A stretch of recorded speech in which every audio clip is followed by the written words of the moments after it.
Aquí estamos con el invitado de hoy en un episodio especial, un episodio, el primer tributo y el primer homenaje que hacemos en estos más de 200 episodios en Disrupt Everything Podcast Series. Soy Isra García y sí, esto es una cita con la reinvención y la disrupción de la mano de, en muchas ocasiones, disruptores de talla mundial. Este es un espacio diseñado para decodificar el potencial innato que hay en cada uno de nosotros. Un espacio para diseccionar a, como decía, disruptores mundiales y grandes sabios de este mundo que se abre ante nosotros a cada paso que damos.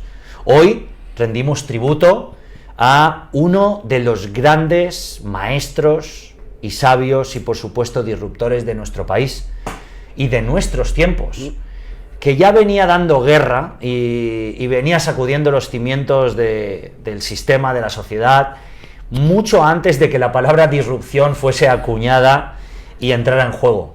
Un auténtico alborotador y defensor de la verdadera libertad.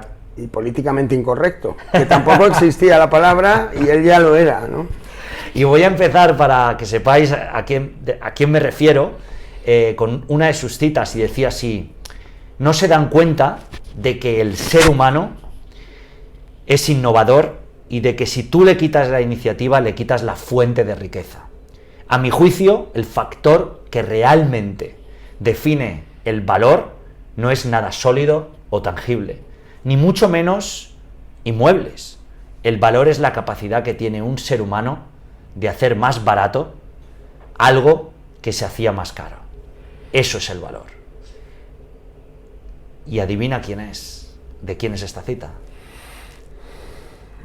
Antonio. De la piel para adentro mando yo, ahí ya lo sabrán, yo creo, ¿no? Esa es la más famosa, ¿no? Sí, ¿no? De la piel para adentro mando yo. Antonio Escotado, el gran maestro. Para ello hoy nos acompaña su hijo, Jorge Escotado. Muy buenas a todos, encantado de estar aquí contigo, Isra. Bienvenido al podcast, gracias por la oportunidad, por recibirnos, por ponerlo fácil y por ofrecernos esta idea de rendirle tributo a tu padre. Claro. Y de una forma u otra también conocerte a ti. No solo el hijo de Antonio Escotado, sino además el emprendedor, el periodista, el disruptor.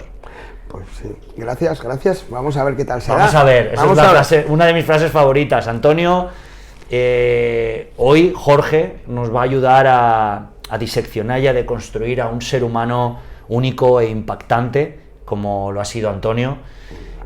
Considero que para mí es un homo ludens, un niño sabio. Bienvenido, Jorge, y de nuevo muchas gracias por la oportunidad. Nada, pues aquí para lo que haga falta, y siempre que sea algo que contribuya a la difusión del pensamiento de mi padre, ahí me tendréis, porque ahora empieza una nueva etapa. Mi padre ha fallecido, pero desde luego su pensamiento no ha muerto. De hecho, digamos que acaba de comenzar, de alguna manera. Los grandes escritores, los grandes sabios, los grandes profesionales, que son muy buenos en una faceta de su vida, no lo pueden ser en otra. Y es lógico, ¿no? El ser humano está limitado. No puede ser el mejor escalador del mundo y luego ser el mejor cocinero del mundo, por ejemplo. Pues mi padre, pues en lo suyo, era un verdadero crack, por así decirlo. Pero ¿cuántos escritores hay que han muerto de hambre?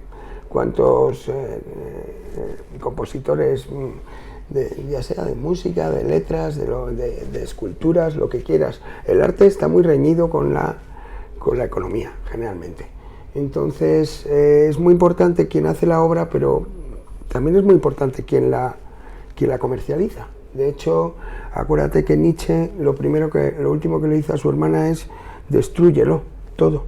Y lo que le dice Kafka a su mejor amigo es lo mismo: destrúyelo todo. Menos mal que no le hicimos caso a estos sabios, porque si no, no sabríamos nada de ellos. Entonces, aquí un poco mi padre, el sentido que quiero dejar claro a la audiencia es que su pensamiento está vivo a través de mí, y yo me voy a encargar los próximos años, en la medida de lo posible, de hacerlo más accesible a todo tipo de estrato social.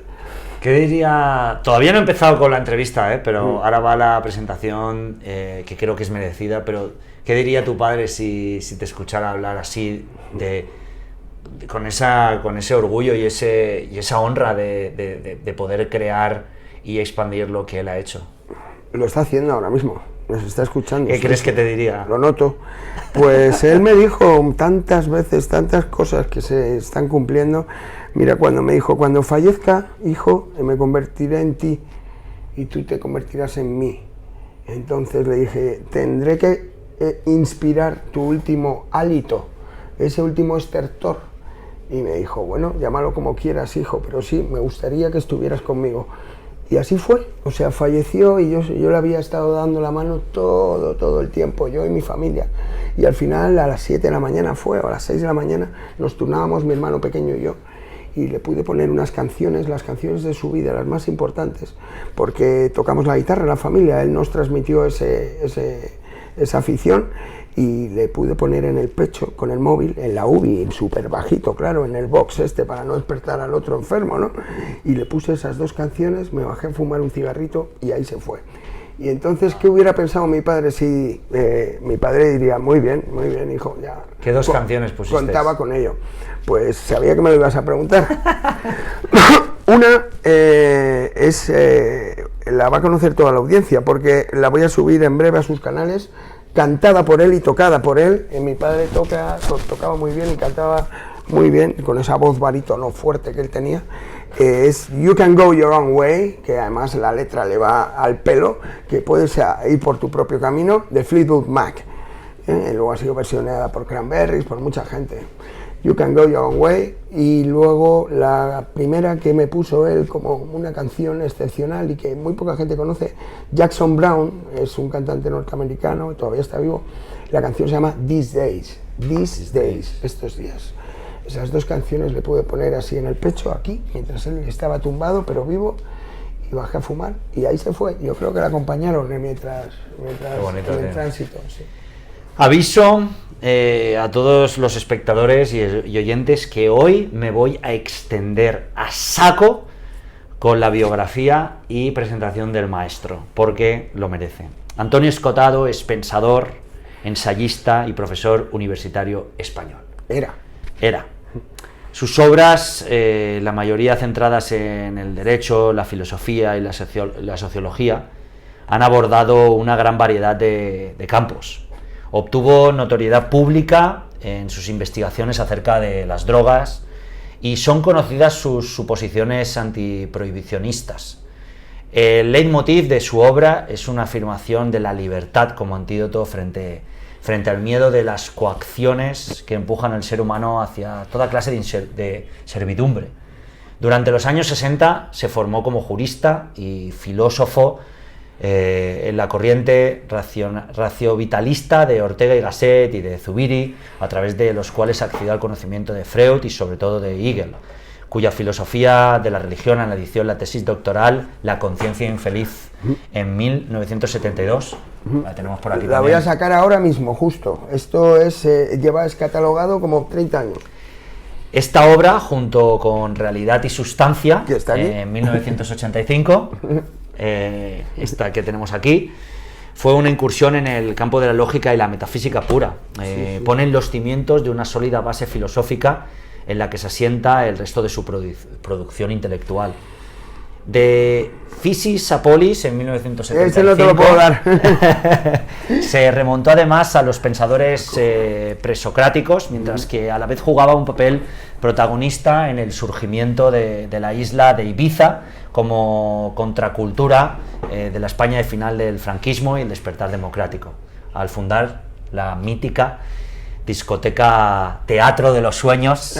Taller del Olvido. Taller del Olvido, perdón, que luego fue Amnesia en 1976, de la que casualmente trabajé como responsable de redes sociales, director de redes sociales y finalmente director de marketing en los años 2011, 2012 y 2013. Y ahí conocí, a través de una entrevista, un reportaje que hicimos en la revista Amnesia Magazine, el trabajo de tu padre. Vale, y ahí te enteraste que era el fundador. Eso es. Su perspectiva interdisciplinar combina una gran diversidad de sabores e intereses desde una posición humanística. Partiendo de la lógica y de la metafísica, se interna la epistemología y la teoría de la ciencia para derivar hacia fenómenos aún más propiamente humanos como la economía y el poder político. Los mitos del género y las costumbres familiares y sexuales o las modalidades de la ebriedad.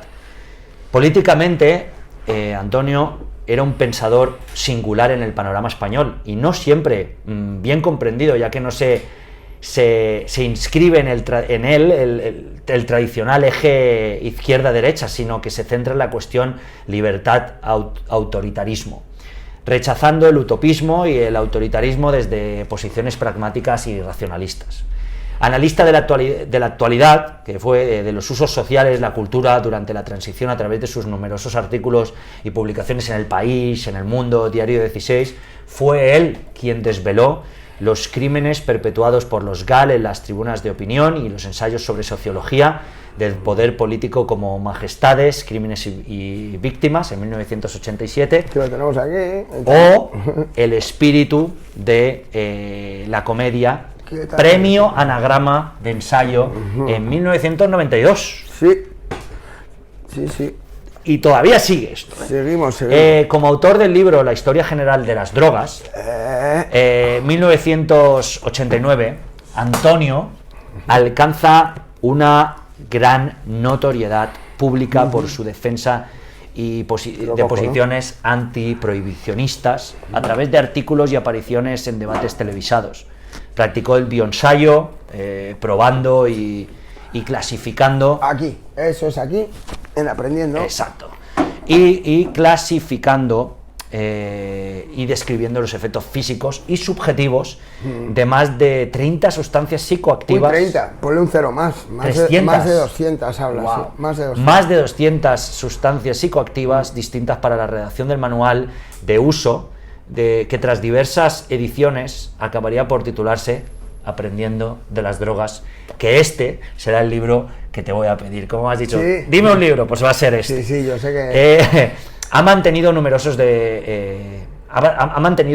debates en medios de comunicación, como decíamos, por sus opiniones sobre temas delicados y dedicados a la moral, como el propio consumo de drogas, como decíamos, la prostitución y eutanasia. Vale, déjame cortarte un momento también para que la audiencia vea que aquí Isra no manda, solo él, ¿vale?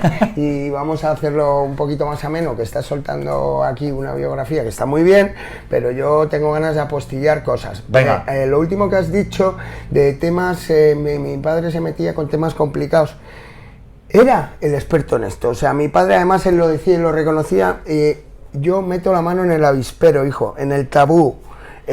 Yo hablo de lo que no quieren que hable y por eso no me perdonan, porque he hablado de los dos temas más delicados y más tabú que puede haber, hijo. ¿Y cuáles son, papá? Las drogas y el comunismo. Y digo, ¿y por qué son los temas más delicados? Porque me dijo, pues piénsalo bien, las drogas es el miedo a uno mismo, de cómo vamos a actuar cuando estamos con nuestra conciencia alterada. ¿Y qué es el comunismo? El comunismo es el miedo a los demás. Es el miedo a que el otro venga y se quede con mi casa, o a que el otro sea muy próspero y yo muy pobre. Entonces, bueno, mi padre donde veía polémica, ahí iba corriendo, ¿no? O sea, no, digamos que estos libros que has hablado antes son más escolásticos, más académicos, pero lo que realmente le hizo popular fue poner luz donde antes había tinieblas. Wow, sí, lo anota aquí, las drogas es el miedo a uno mismo y el comunismo el miedo a los demás. Y tenemos mucho miedo. Pues sí, y para eso hay una receta que es la libertad. Mi padre en su discurso siempre decía que el miedo se cura con la libertad, pero es que la libertad muchas veces se entiende mal. La libertad no es hacer lo que te salga de ahí, no, la libertad es hacer lo que tienes que hacer. O sea, tanta libertad tienes como tanta responsabilidad debes. Es una balanza, libertad, responsabilidad. Y Epicteto lo decía, libertad no es hacer lo que te apetece hacer, exacto, es hacer lo que sabes que hay que hacer. Exacto, a lo mejor no te apetece. Y sentirte sin malestar, sin ataduras, sin apegos. Sí, como decía, uno de los en 1999 publicó el manifiesto epistemológico aparecido como Caos y Orden, que fue premio ensayo de Espasa en 1999. Sí, esto es sobre la teoría del caos. La teoría del caos. Y ahora te lo tenemos por aquí. Sí. Este está muy bien porque predice la caída de Lehman Brothers, por ejemplo, 10 años antes de que pase. Y es muy curioso, ¿no? ¿Cómo se explica la teoría del caos rapidísimo? Pues así, yo tiro esto aquí abajo y cae de una manera, lo vuelvo a hacer y cae de otra, lo vuelvo a hacer y cae de otra. Las condiciones ambientales son exactamente iguales para nosotros, pero cae distinto el paquete. ¿Por qué? Porque el paquete es más económico que nosotros, él cae como mejor le apetece. Aunque él tiene un orden que a nosotros se nos escapa, es lo que se llama orden de grano fino. Entonces, realmente es la economía del movimiento lo que busca el paquete. Seguramente que cae así. ¿Por qué razón? Solo sabe él. Como en el plano profesional, Antonio desarrolló una ingente tarea como traductor que abarca más de 40 títulos, entre otros obras de Newton, Hobbes, Jefferson y Bakunin. Ha divulgado especialmente la obra de Thomas Szasz y Ernst Junger. Bueno, en casa es Ernestito, bueno, Ernesto más bien, porque en La emboscadura ya sabes que es un homenaje a Ernst Junger. Su mejor libro para nosotros, para mí y mi padre, es La emboscadura. Oh, wow. La emboscadura, si no lo habéis leído, os lo recomiendo, pero lo siento porque creo que soy culpable de que se haya agotado la edición en España. Me han llamado varias veces pensando que en La emboscadura se venderá La emboscadura, pero no, lo siento, La emboscadura es un libro de Junger, ¿no? Hemos escrito, eso es lo que quería, hablar con los herederos de Junger. Entonces tengo un amigo que va a escribir a la familia a ver si nos dejan distribuirlo aquí en España. Fantástico. Porque está totalmente agotado. Y La emboscadura es un homenaje a Junger. La emboscadura es el lugar donde vive el emboscado. Y no tiene nada que ver con la guerra de una emboscada. No, el emboscado es un hombre que vive en el bosque y que respeta la libertad ante todo. Podríamos decir que es parecido a un chamán que también vive en el bosque. Sí, también, parecido.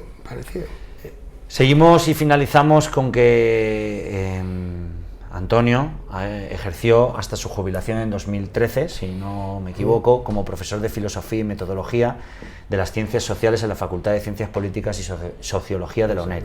Y también ha estado inmerso en el estudio de la historia del movimiento comunista con la redacción de Los enemigos del comercio, una historia de moral de la propiedad 2008 y 2014, una exhaustiva monografía que ya ha terminado con la publicación del tercer volumen. Sí, hay que decir aquí que para él era la obra de su vida, ¿no? Y bueno, cualquiera que se aproxime a ella se dará cuenta de por qué lo decía. Tardó literalmente más de 15 años en redactarla y en... Tenemos aquí a alguien que nos va guiando si nos vamos moviendo mucho. Sí, por el que nos alcanzan los libros no llegan así volando. La obra de su vida, o sea, mi padre, por lo que has dicho, no sé si has terminado ya el resumen bibliográfico, tiene más de una veintena de obras, calculo yo que entre 24 o 26, pero realmente las que pasarán a la historia sin ninguna clase de... 25. 25 tienes aquí, vale. Pues es que yo sé realmente que ahí no están todas, querido Irra, porque hay algunos inéditos de los que hablaremos ahora y luego también... Bueno, yo he hecho el trabajo todo lo bien que he podido. Muy bien, pero mira, por ejemplo aquí, Mi Ibiza privada, ¿vale? Este libro no existía, y no existía hasta que yo se lo planteé a mi padre. Ajá. Y decía, ¿a quién le va a interesar, hijo? Digo, muy le interesa a todo el mundo, a mí el primero. ¿Cómo fue tu historia en la cárcel y tal? La Forja de la Gloria, pues tampoco existía la historia del Real Madrid. Gracias. Y bueno, este que te acabo de enseñar, La Conciencia Infeliz, tampoco existía. Entonces, ¿cuál es la obra Escotado? Pues yo te digo, por un lado está la obra publicada y luego la obra Escotado es un poco lo que... Algo vivo, ¿no? Sí, lo que acabe yo haciendo, más o menos. A mí me ha gustado la frase antes de empezar que has dicho, yo no leía únicamente a Antonio Escotado, yo le corregía. Claro, a mí me ganó su confianza cuando... A ver, vamos a retrotraernos un poco. Yo soy el hijo de Antonio, mi padre tiene 3 familias, 3 mujeres, y tiene hijos con las 3 familias. Entonces cada uno somos de su padre y de su madre, nunca mejor dicho. En mi caso me tocó ser de todos, que somos 7 hijos, el único que no vivió con él en su infancia. ¿vale? Todos los demás han vivido con él en su infancia, pero yo ya era hijo de madre divorciada y le conocí, por así decirlo, viví con él con 16 años. Sí, antes nos habíamos dicho hola, hola, pero no estaba, bueno, esto son cosas entre mi madre y él, no estaba muy claro la paternidad y tal. Bueno, la cuestión es que con 16 años me voy a vivir con él y digo, vamos a recuperar el tiempo perdido, viejo, no vamos a lamentarnos de, no has estado cuando te necesitaba y tal, oh, lo siento, hijo, dejémonos de monsergas. Vamos a aprovechar el tiempo perdido. ¿Cómo se aprovecha? Pues venga, vamos, dime qué hay que leer, dime qué tengo que hacer. Veo que eres un tío muy listo. A lo mejor no eres muy buen padre, pero lo que estoy seguro es que eres muy buen maestro. Así que venga, vamos. Quiero aprender. Viejo, yo siempre le llamaba viejo con mayúscula la V y nunca le he podido llamar papá, porque eso es una palabra que adquieres en la infancia. Para mí siempre ha sido más amigo que padre. Era mi amigo, mi viejo y mi padre, pero nunca ha sido mi papá. Bueno, por eso la obra, lo que te he dicho antes, lo que decías, yo no leía a Escotado, yo corrijo a Escotado, eso es literal porque a mí me pagaba Espasa para terminar la obra de Los enemigos del comercio, me paga un dinero para ser su editor. ¿Qué significa ser el editor de Antonio Escotado? No es solo el que publica el libro, que aquí sería Espasa, no, el editor es el que le dice, Antonio, esto no se entiende un carajo, Escota, Escota, ¿ves? Yo le voy a llamar siempre Escota porque es como me sale. Este párrafo podría ser mejor si tal, y hay que tenerlos bien puestos, no lo digo por mí, pero Escotado era difícil, aunque él se jactaba de cambiar de opinión, por supuesto que lo hacía, pero es muy difícil que reconozca un error suyo cuando no es un error. Yo lo que le hacía era sugerencias, no está mal el párrafo, viejo, pero puede ser mejor. Y entonces, bueno, yo me acuerdo que llegaba, Blim Plan, con los 7 capítulos que me había leído esa vez del tomo 3, hijo, ¿tienes alguna corrección? Y yo, sí, a ver, por curiosidad, ¿cuántas? Y digo, pues son 42 correcciones, en 7 capítulos, en 40 páginas. Y me decía, ah, sí, 42 correcciones, siéntate, por favor, que vamos a ver quién es más ignorante. Así con este tono, ¿no? Entonces yo abría mi libro, él abría el ordenador y empezábamos 1, 2, 3, 4, tal. Bueno, más o menos, Isra, de esas 42, me pasaba 15, ¿vale? 15 me pasaba. Coño, es un triunfo para siendo Antonio Escotado, ¿vale? Que reconozca 15 veces que la frase puede ser un poquito mejor. Es bonito eso, tío. Y entonces, realmente mi padre, lo que se le puede acusar, si se le puede acusar de algo como escritor, es que era un poquito espeso, un poquito complicado de leer. Exige bastante voluntad por parte del lector. Así como hay libros que son sencillos de leer, los libros de mi padre muchas veces tienes que releerlos, si te has quedado en una página pues no te acuerdas de lo anterior. Bueno, pues nada, yo corregí a Escotado y porque soy el único hijo que ha estudiado letras, no derecho sino periodismo, porque también siento que la escritura corre por mis venas y mi sueño íntimo en un futuro será ser escritor también, pero para eso, bueno, tiene que sucederse una serie de cosas antes, pero sí, yo creo que acabaremos viendo algún día un libro de Jorge Escotado. Sí. Y estaremos aquí también para retratarlo. Antonio decía, sin libertad no hay nada. A mí me gustaría definirla como el arte de hacer posible lo que debo hacer, que es lo que vas encontrando en cada momento, ahí donde te va llevando la investigación. Ahí donde la pesquisa te pone puntos suspensivos, el que pise la libertad de mis vecinos me está pisando el cuello. Lucharé a muerte por la libertad de mi vecino. Eso es reconocer que el otro es por lo menos tanto como tú. Antonio, y me he dado cuenta de esto y me ha sorprendido mucho, posee posiblemente una de las páginas de Wikipedia más extensas, comprensivas y longevas que existen o que al menos yo he podido observar en lo que llevo de vida. Y ha sido en el análisis y no paraba de bajar. Hay autores, filósofos que son 4 líneas, te explican su obra, dónde ha llegado, pero todas las obras de Antonio, increíble. Y este es Antonio Escotado, uno de los hombres más inteligentes de la Tierra, comunista, voluntario del Vietcong. En sus inicios, en su juventud. Directivo del Instituto de Crédito Oficial. Un pedazo de puesto. Presidiario. Luego, sí, pasó un año en la cárcel, pero por una tontería, sí. Cobaya de los psicoactivos. Voluntaria. Voluntaria. Primer repudiado por ser políticamente incorrecto. Escritor, filósofo, abogado, economista, astrofísico, traductor, incluso líder espiritual y como nota interesante, enemigo de Maradona. y del comercio, que eso no lo sabe nadie. Mi padre era un enemigo del comercio. Y este es su hijo, el periodista y emprendedor Jorge Escotado, quien dirige La Emboscadura, que es una empresa creada para la difusión global del pensamiento de Antonio Escotado.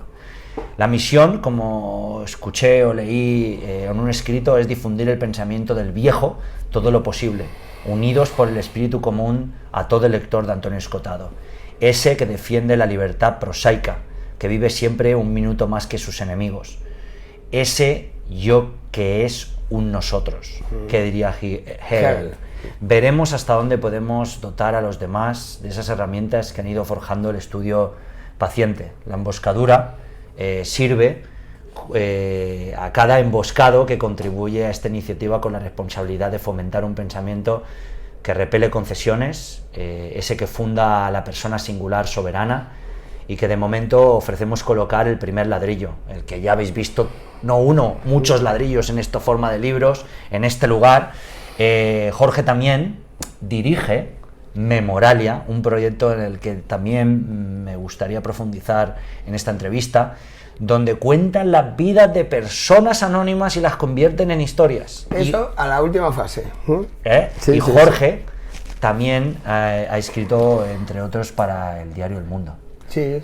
Bueno, digamos que soy periodista y de los pocos de la carrera que ha trabajado de periodista, porque joder, qué difícil es, ¿no? Y además a ti te he oído en una charla diciendo que las universidades son carne de paro, ¿no? En gran parte, o sea, mi padre, una de sus frases era: deja de llorar y afánate en prestar servicios útiles, ¿no? O sea, lo máximo que podemos aspirar en la sociedad es a ser útiles. Entonces, si a ti te gusta, por ejemplo, historia del arte, está muy bien, pero es que es muy poco útil que estudies historia del arte para los demás. Entonces, el zapatero es útil, hay que buscar la utilidad para el prójimo. Y antes has dicho una cosa que no quería se me olvidase. ¿Te ha sorprendido que el artículo de mi padre, no, que el artículo en Wikipedia sea extenso y bien documentado?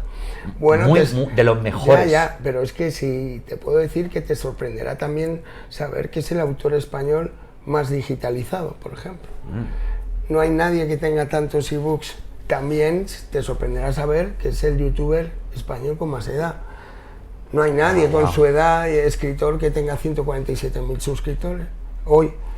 Te sorprenderá también pues saber que tiene Twitter, Instagram, Pinterest, Facebook. Pinterest y todo también. Todo lo tiene, pero ahora, ya que no está mi querido viejo, ahora puedo desvelar que quien hacía todo eso era yo, ¿no? Entonces, claro. Es lógico, ¿no? Mi padre no, esto de la tecnología le cogió ya un poco mayor, lo de las redes sociales, pero puedo prometer que las miraba cada día, le encantaba, sí.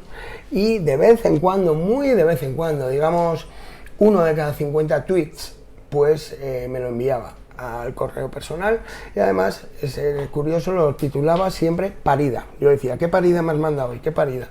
Y algunos no se los pasaba y practicaba, me decía: autocensura, hijo. Y yo: pues sí, autocensura, padre, porque esto de las redes sociales hay que tener cuidado con lo que dices. De verdad que si te pegas un traspiés se te pueden echar los haters encima de una manera brutal. Y bueno, él fue confiando en mí.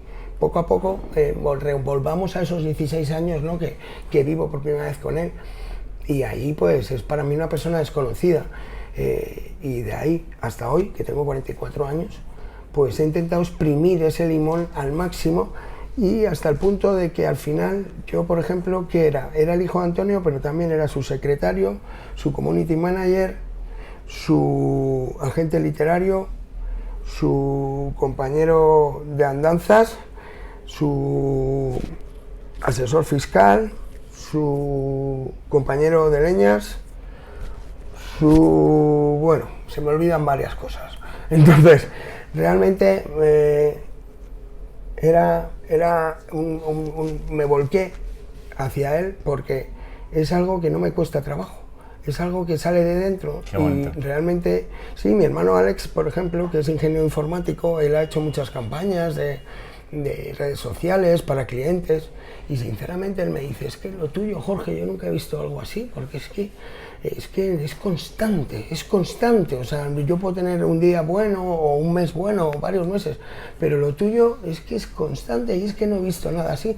Y le digo, Alex, no tiene mérito, porque es que sale de dentro. Y entonces realmente, ¿tú crees que yo había pensado alguna vez que fuese a ser community manager y a recibir esa placa de YouTube que está ahí? Jamás.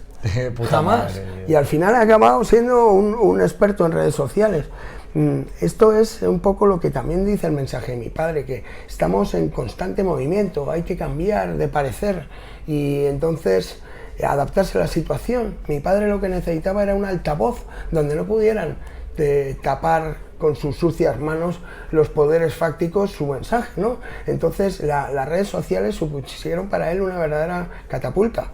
Lo digo con conocimiento de causa porque también estás sé... tú detrás de ellas. Sí, ¿no? Y sé los libros que se vendían antes de que empezáramos a colaborar y los que se vendían antes de que fuera a fallecer. Entonces ha sido una entente cordial, totalmente voluntaria entre él y yo, y en el que hemos ganado los dos y en el que nunca nos exigimos nada a cambio el uno al otro, salvo la confianza. Y la confianza, era jodido, ¿no? La confianza literaria. En el sentido de que, claro, mi padre estaba a un nivel muy por encima de la gente, más o menos, ¿no? ¿Sabes a qué me refiero? Sí, lo sé. Que pues en cualquier debate o en cualquier... Él era capaz de callar... Lo hacía demasiado fácil. Era tan sí, fácil que... Sí, pero siempre con buenas palabras. No es que tuviera razón o no tuviera razón, es que son los hechos los que hablan. Él ya al final intentó, en los últimos años de su vida, una proeza que solo se me ocurre que podía hacerla él, que es tratar de escribir sin adjetivos. Wow. Porque el adjetivo es el accidente del verbo, no tiene sentido por sí mismo. Feo no dice nada si no digo Irra es feo, ¿vale? Feo necesita de Irra, o guapo necesita de Jorge, vaya por la broma, ¿no? Pero los adjetivos y los adverbios no tienen la sustancia que tiene un verbo o un sustantivo. Entonces ahí es donde iba mi padre y con el conocimiento que tenía, al final ya no es que tuviera una opinión, no, simplemente él decía los hechos. Constataba. Los hechos no son opinables, son o no son. Hechos. Punto.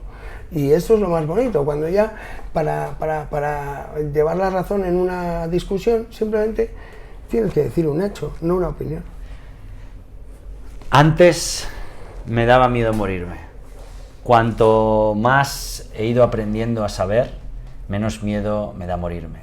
Luego hay que reconocer una parte de ternura, de adiós, de despedida, que siempre me ha inquietado. La verdad es que me gustaría morirme solo para evitarme ese trance. Como un perro. Eso que el perro de repente, de la noche a la mañana, está ahí enroscadito, donde siempre, pero un día ya no se mueve. Así tuve yo un hámster que un día dejó de moverse. Eso no está mal. Antonio, y esto es importante, murió de viejo en Ibiza, a sus 80 años, el pasado mes de noviembre. Y aquí, por eso hemos hecho esta biografía, y desde luego la más extensa, todavía no hemos empezado ni con las preguntas, pero realmente, si piensas que es demasiado larga, me da absolutamente igual. Porque esto lo juzgo y lo decido yo, y Jorge lo merece, porque has visto todo lo que hemos podido decir del maestro. Pues aquí vamos a rendirle ese tributo que ya estamos rindiéndolo en 4 planos: el Antonio que conocemos, el Antonio padre, visto desde Jorge hijo, que a su misma vez ha sido influenciado por el personaje y por el propio Jorge, como hijo de Antonio y como ser humano y emprendedor. No te vayas por la rama, lo siento, Irra, un segundo. Has dicho esto es una conversación perfecta. Morirse como un perro enroscado. La audiencia se pregunta cómo murió Antonio Escotado, cómo murió de viejo, dices, porque también las aviesas manos de algunos medios de comunicación se precipitaron diciendo que había muerto de cáncer. A la gente le hubiera gustado, a sus detractores, que hubiera muerto de cáncer. ¿Por qué? Porque fumaba 3 paquetes de cigarrillos al día. Pero no, lo siento, no murió de cáncer, murió de un fallo multiorgánico. Eso es lo que pone en el informe médico, ¿vale? Pero hizo textualmente lo que dijo en aquella conferencia, de que quería morir así, en casa, tranquilamente, de un día para otro. Hizo lo más parecido a eso. Tardó un día en fallecer. Y hay padres, que lo sé por mi madre también, que puede estar semanas, meses. Yo no he visto a nadie que enfoque la muerte como él, con esa dignidad y esa entereza. De hecho, estaba deseando morir, y lo puedo decir de verdad. Por eso no hay que pensar que es una tragedia. La muerte de Antonio Escotado es el cumplimiento de sus propios designios. Antonio Escotado no quería ver cómo iba languideciendo y perdiendo facultades y diciendo burradas que no corresponden a su pensamiento. Una persona que es considerada de los más inteligentes, si no el más inteligente de los pensadores en habla hispana, hay que tener cuidado especial con esa cabeza. Esa cabeza ha conocido unas cumbres que todo lo que sube también puede bajar mucho. Entonces, no, estábamos preocupados un poco, él también, de cómo sería este trance de pasar a la otra vida o a la inmortalidad, o como lo quieras llamar, de qué pasaría. Y mira, te lo digo sinceramente, acrecienta su leyenda, porque no dio guerra, falleció de la manera más elegante que creo que pueda haber. La intrahistoria exactamente se contará ya cuando se publique su diario farmacológico. Él hablaba de eutanásicos, nos pedía revólveres a todos sus seres queridos, pistolas, cuando íbamos a ver la Ibiza. Oye, hijo, tráeme una pistola, por favor. Entonces esto se lo decía a todo el mundo. De hecho, fue a un cuartelillo de la Guardia Civil con mi hermano pequeño, diciendo que en plenas facultades y como mayor de edad solicitaba el uso de armas, y nada, casi lo encierran. No, se lo tomaron a coña, le dejaron ir, pero vamos, que en España no te puedes suicidar, ya lo sabes, es todo un proceso de la hostia, el tema de la eutanasia.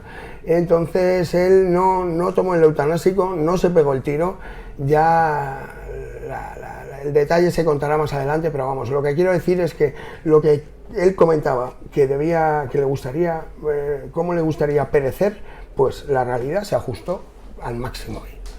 Y creo que esta frase que dice, lo que me ha ayudado en esta vida a mantener la independencia es muchísimo amor y curiosidad intelectual. No admito estancamientos, porque a mí lo que me gusta es conocer, y eso nunca tiene fin. Incluso, aún no estando, sigue conociendo. Sí, estará estudiando allá donde esté. Es patológico, sí. Tengo una pregunta que utilizo mucho y que creo que me viene... la he modificado un poco, es la única que repito en todas las entrevistas, y es ¿cuáles son para ti los hitos más trascendentales, primero desde la perspectiva de un hijo y luego desde alguien que ha vivido diría, primero, ¿cuáles son los hitos más trascendentales de Antonio Escotado y los más memorables que ha vivido con su hijo? Bueno, uno por un lado y otro por otro lado. Bueno, yo no sé, su vida realmente me la sé, pero no soy un experto, no soy su biógrafo, aunque creo que acabaré Memoralia, que es la empresa que fundé de biografías. Es posible que acabe haciendo yo la biografía de mi padre. ¿Quién me lo iba a decir? Pero bueno, eso es harina de otro costal. ¿Me preguntas los hitos de mi padre? Pues muy rápidos. Mi padre nace, por así decirlo, en Brasil, porque mi abuelo es agregado cultural allí, en Copacabana, y nace allí. Permanece desde los 4 hasta los 14 años. Está ahí bailando samba y jugando al fútbol descalzo en la playa con la arena. Vuelve a España y se encuentra en una España gris, nacional católica, franquista y en blanco y negro, y no se lo podía creer. Entonces mi padre lo único que deseaba era poner el sapo en el sagrario todo el rato, y ser el más rebelde de todos, ¿no? De hecho, la mili, él hizo 2 milis, hizo la mili normal y luego la de castigo que le impusieron, porque como no acataba órdenes, se pasaba todo el puto día en el calabozo. y entonces, ese es el primer hito, digamos, Brasil. Segundo hito, llega a España. Y llega ya pues con 15 años y ahí él decide, y esto no lo sabe tampoco la audiencia, que yo sé muchas cositas que voy a ir destilando poco a poco. Yo un día le pregunté, mirándole a los ojos, papá, padre, escota, como papá ya sé que nunca no pudo ser, o sea, escota, ¿tú pensaste alguna vez o barruntaste la posibilidad de ser el tío más inteligente de este país o uno de los más inteligentes? Me miró todo serio y me dijo, por supuesto, hijo, por supuesto. Ya con 15, 16 años me lo propuse. Entonces, no es como esta gente que te dice, no, yo no tenía ni idea de que iba a ser cantante de rock, o no tenía ni idea. Mi padre era todo lo contrario, la predestinación habitaba en él y realmente él estaba seguro de que poniendo toda la carne en el asador, cualquier persona puede llegar a ser lo que quiera. Todo depende de nosotros mismos. Por eso la única igualdad, la única exigible es la igualdad de oportunidades, no la igualdad de ropa, ni de salario, ni de tal, no, la igualdad de oportunidades, porque cuando tienes esa igualdad ya depende de ti hasta dónde quieres llegar. Por ejemplo, a mí me hace mucha gracia, amigos míos y gente que tú seguro conoces que dice, joder, qué putada, que tengo que ir a trabajar. A ver, ¿cómo que qué putada? ¿Qué pasa, que no te gusta trabajar? O no, pues qué tal, bueno, pues ¿quién te obliga a ir ahí? Nadie te obliga. Pues, entonces, es que mi jefe es un explotador. ¿Cómo que es un explotador? A ver, ¿te obliga a hacer esas jornadas? Si no, denúnciale, pero hay algo que falla aquí. Ni es un explotador, ni es una putada trabajar, lo que pasa que a lo mejor has buscado el trabajo inadecuado, a lo mejor eres un poco vagoneta y te apetece estar en casa viendo Netflix cuando otro está estudiando, a lo mejor da la casualidad de que te gustaría que te tocara la lotería para ya no tener que trabajar nunca. He oído eso, he oído que quieres que te toque la lotería. Pues claro, tú imagínate, eso es totalmente opuesto al mensaje de mi padre, ¿no? La meritocracia es la única ecuación posible y la única que debemos fomentar y estimular entre nuestros hijos, nuestros alumnos, nuestros amigos. Yo solo tengo amigos que admiro. Y si no, no son mis amigos. ¿Por qué? Porque yo quiero aprender de manera constante. Mi padre lo definía en una frase que era aprecio a mis amistades por su generosidad en el dar y su economía en el pedir. Entonces, realmente, ¿qué es el amor, Irra? Vamos a ir ahí directamente. ¿Qué es el amor? El amor es admiración. El amor a tu pareja, vamos, el enamoramiento me refiero, no el amor que tienes a tu madre. Pero sí, si tú quieres estar con tu pareja siempre, pues consigue que te admires siempre. O si quieres que tus hermanos te tengan respeto o tus padres, intenta sorprenderles. Intenta siempre mejorar lo precedente. Intenta siempre no ir de víctima por la vida. ¿Vale? Mi padre tenía todas las papeletas para haberse descarriado. ¿Quién iba a decir que iba a salir del año del talego con la historia general de las drogas debajo del brazo? ¿Quién lo iba a decir? De hecho, el alcaide le dijo, es usted el caso de reinserción social más ¿El alcaide de Ibiza? ostentoso que he visto. No, el alcaide de la cárcel. Alcaide de la cárcel. ¿Qué preso sale con 3 libros bajo el brazo en un añito, macho? Entonces es que él pidió la celda de castigo voluntaria. Ese dirías que fue Eso es otro hito, perdona, sí. Primer hito, Brasil. Segundo hito, llega a España y digamos que hasta la época del ICO, ¿vale? Que se saca unas oposiciones, tiene un puestazo, pero a él no le gusta eso. Él ya, en el rollito del amor libre y tal, le tiraba. Y con mi madre se fue a Ibiza. Ahí empieza ya el tercer hito, que es la etapa ibicenca, que ahí está, creo que es desde el 76, no, desde el 72 hasta el 84 o así, 13 años, 11 años, y ahí acaba en el talego un año, en Chirona, en la cárcel, y ahí el último hito sería desde que sale de la cárcel hasta hoy, que es el camino de la sabiduría, por así decirlo. ¿Y qué hitos destacas tú como memorables en su vida viéndolo de fuera? Estos 4 que te he dicho. Yo, esos son los hitos que he visto, vamos, no los he vivido, pero algunos, su infancia, ni su juventud, pero por lo que me han dicho, por lo que he visto, hay 4 etapas muy marcadas, que además serán las que utilicemos para la futura serie de Antonio Escotado, que antes o después se hará, entonces habrá que hacer unos capítulos, y ya le he dado una pensada, y he pensado eso, esas serían 4 partes, ¿no? ¿Cómo definirías a tu padre primero desde la perspectiva de un hijo y luego alguien que ha vivido a su lado separándonos del hijo? A ver, Mi opinión es muy personal, como no puede ser de otra manera, pero tampoco creo que sea extendible al resto de mis hermanos, por ese caso que te he dicho de que yo no vivo con él hasta los 16 años. Sinceramente, como padre, no era el mejor padre. No era el padre que te llama por tu cumpleaños. No era el padre que se preocupa mucho por la educación de sus hijos. De hecho, una de sus frases míticas, que también le va a gustar a la audiencia, era: hijo, nunca olvides que tengo el deber de alimentarte, pero no de entretenerte. Entonces, lo peor que le podías decir a mi padre era: papá, me aburro, ¿no? Yo me ahorré eso porque ya no viví la juventud, pero joder, también alguna vez me pude aburrir con 22 y ni se me ocurría decírselo, ¿no? Porque me iba a espetar esa frase seguro. Entonces, como padre, pues era una persona muy diferente al maestro, ¿vale? El maestro, yo ahí creo que es una persona, un 10 o más. Si hubiera un 11 sería un 11. Y eso es desde mi perspectiva personal, ¿vale? Pero luego está ya, aparte del padre y aparte del maestro, ya está la leyenda. Y en eso, ahí yo puedo contribuir, y por eso me siento muy cercano a él y muy hermanado, porque creo que su obra termina realmente cuando sus libros estén en una biblioteca de Camboya o estén en una biblioteca de Haití, como ahora mismo están los libros de Hegel. Hegel le pasó un caso parecido, que ya se lo digo a la audiencia, no sé cuándo vas a emitir esto, pero este Día del Padre se va a publicar un artículo en La Emboscadura que cuenta una historia real que parece increíble, te la digo muy rápida. Hegel, su maestro, vendió 500 libros en 10 años de su obra, la mejor obra, se llama Fenomenología del Espíritu. 500 libros en 10 años, eso son 50 libros al año, ¿vale?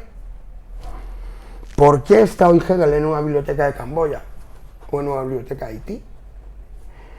Porque Hegel no vio el libro de Hegel que hay en una biblioteca de Camboya y en una biblioteca de Haití.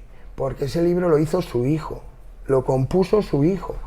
Él ya no estaba, y el hijo tuvo la genial idea de hablar con sus compañeros, sus alumnos, y en base a que se le entendía mucho mejor cuando hablaba que cuando escribía, como le pasa a alguien que tenemos muy cerca, entonces eso sí, lo podía entender la gente, era el mismo mensaje, pero traducido al propio lenguaje que entiende todo el mundo, el lenguaje de la calle, por así decirlo. Y ese libro pues ha sido el superventas de Hegel, y todos sabemos que las lecciones de filosofía de la historia universal es un libro que no ha hecho Hegel, que hizo su hijo. Pues muy bien, aquí pues pasa algo parecido. Yo creo que acabaremos viendo libros de Antonio Escotado que, por supuesto, él nunca se pudo imaginar. ¿Cómo es vivir bajo el apellido Escotado? Presión por muchos lados y luego por otro lado pues, satisfacción por otro, pero esta pregunta, como entenderás, me la han hecho muchas veces. Presión también malo, o sea, en el sentido de que si mi padre, si ponemos en práctica sus teorías sobre varias cosas, especialmente sobre las drogas, ¿no? y fomentamos no el consumo, sino para aquellas personas que estén interesadas un consumo responsable, lo que él llamaba y una buena información, la sobria ebriedad, el ¿vale? set and setting. Eso, hay que documentarse antes, farmacológicamente. Si tú vas a coger un Ferrari, coño, no puedes estudiar lo mismo que el tío que va a llevar un SEAT, ¿vale? ¿Por qué? Pues porque el Ferrari tiene otras prestaciones. Pues lo mismo, no es lo mismo si vas a tomar café en tu vida que si vas a tomar heroína o LSD o anfetamina o lo que sea. Entonces, esa presión que me he referido al principio, cuando me has preguntado qué es ser hijo de Escotado, pues es el riesgo a cagarla, por así decirlo.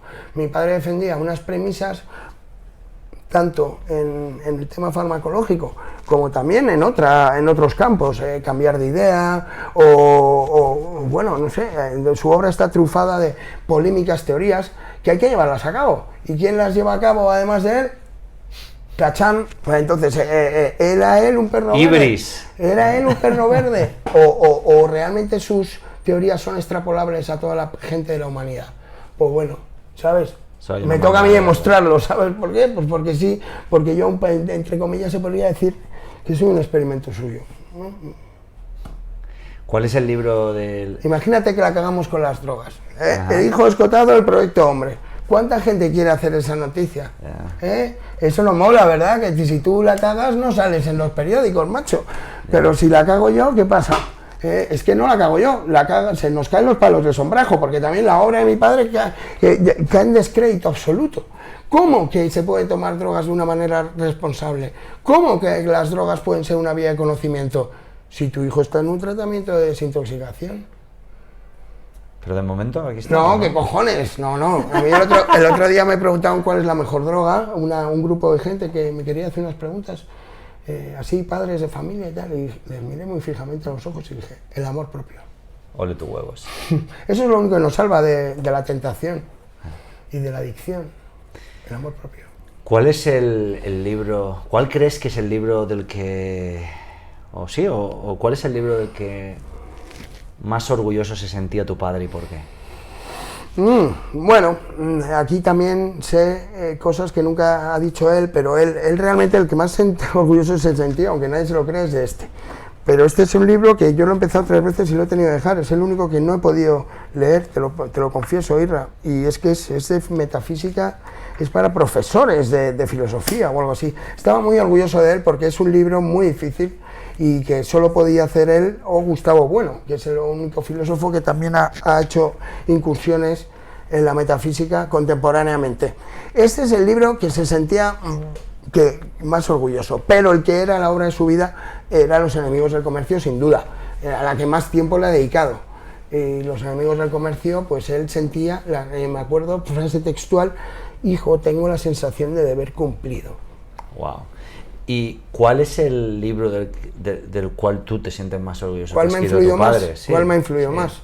Bueno, aquí es un poco difícil. Porque decir. sí, el que dices, hostia, me siento orgulloso de que mi padre haya escrito este libro. Es que soy yo, no, si fuera su hijo no pensarías eso. Esa frase que te has hecho. O te haya influido entonces. Eso. Oye, estoy orgulloso de este libro de mi padre. No, macho. O sea, mi padre, ¿estás orgulloso de todo o no? O sea, no puedes decir estoy orgulloso de este o no del otro. Ser el hijo de Antonio Escotado es la rebomba, por un lado, porque, joder, qué guay, ¿no? Ser hijo de uno de los tíos más listos de este país, vale. Pero ser el hijo de Escotado luego significa que si no sabes una serie de cosas es que ni te dirige la palabra. O sea, el listón está muy alto y bueno, era muy exigente. Yo, ¿de qué libro me siento más orgulloso? Pues voy a contar una cosa también que le va a hacer gracia a la gente. ¿Puedes alcanzar Rameras, por favor? El rojo. Yo con 13 años, que todavía no había vivido con él, nunca, cometía faltas de ortografía y me acuerdo que me quedó la asignatura de lengua para el verano, con 8º de GB, tenía 13 años. Se lo conté a mi padre porque no vivía con él, pero ahí ya empecé a pasar algunos veranos con él. ¿Y sabéis con lo que hizo cuando le dije que había suspendido lengua? Pues me dijo, hijo, soy tu padre, no he tenido ocasión de educarte hasta ahora y ahora voy a hacer una cosa que creo que te va a venir bien y ante la cual no puedes nada más que acatarlo. Te vas a escribir Rameras y Esposas, este libro, te lo vas a escribir. Y yo, ¿pero qué dices, papá? Y dice, que sí, que te lo vas a escribir, mira, y coges así la página y así te lo vas copiando en este cuaderno. Yo, o sea, él te lo dio ¿me estás para diciendo escribirlo? esto? Sí, el libro ya estaba publicado, se llamaba Historias de Familia entonces, y me dio el libro y simplemente transcribiendo el libro, Irra, se me convirtió la letra de mierda que tenía en una letra que, bueno, no lo debo decir yo, pero la gente dice que es muy bonita y muy recta y jamás volví a tener una falta de ortografía. Jamás. Nunca me dijo esto se escribe así, se escribe así. Solo con tú escribiéndote esto, la letra y ya escribiéndotelo, lo había escrito, ¿no? te entra en las neuronas. O sea, no cometí más erratas lo llamo. Esto es de formación profesional. No faltas de ortografía y él me dijo, escríbete Rameras y Esposas. En efecto, lo hice. Y así fue. ¿Y qué aprendiste al transcribir este libro? Ortografía.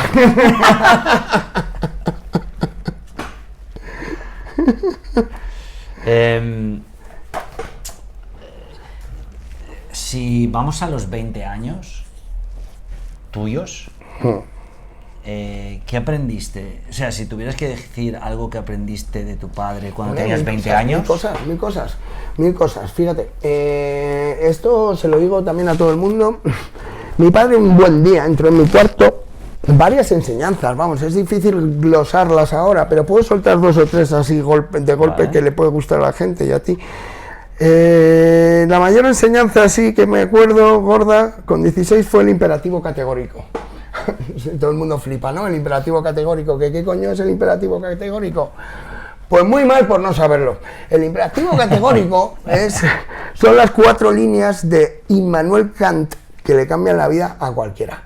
¿Quién es Kant? Es un filósofo alemán, que hubo una polémica en el Parlamento y se echaban Pablo Iglesias y Albert Rivera los trastos unos a otros porque no sabían si era la crítica de la razón práctica o la crítica de la razón pura, su obra. Bueno, eso es su obra. Pero el imperativo categórico es una cosa solo.